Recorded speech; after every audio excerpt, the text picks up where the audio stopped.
Keçən dərs let və konstantın istifadəsinə baxmışdıq. Bu dəfə isə data type'lara baxırıq. Data type'larda birinci başlayaq main data type'lardan, yəni əsaslardan.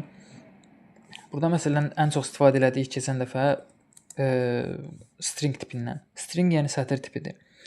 Məsələn let str yazaq bərabərdir. Məsələn mən burada bir simvol da yaza bilərəm, rəqəm falan fərqi yoxdur. Belə də yaza bilərəm, artıra da bilərəm. Cümlə kimi də yaza bilərəm. Fərqi yoxdur. Bu hamısı nə sayılır? Bu bizdə string sayılır. Ondan sonra var number data type. Yəni rəqəm tipi. Bərabərdir. Məsələn olsun 234. Ya bunun daha real olması üçün price yazaq. Price 234. Console.log price.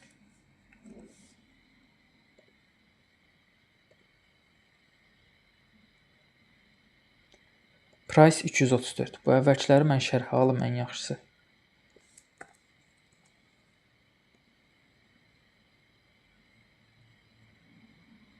Price 234.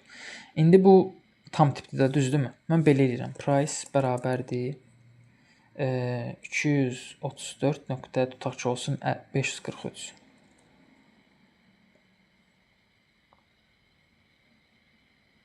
.543.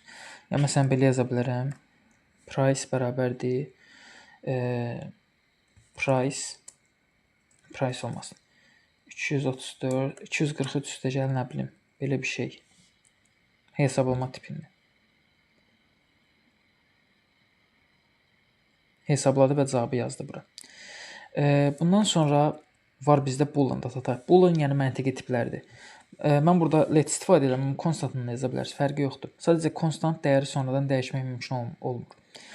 Məsələn let olsun is student bərabərdir true. Yəni tələbədir. Tələbədirsə truedur, əks halda da false qoyarıq. Məsələn indi bunu çap eləsək true çıxartdı. Mən bura false yazsam false çıxardı.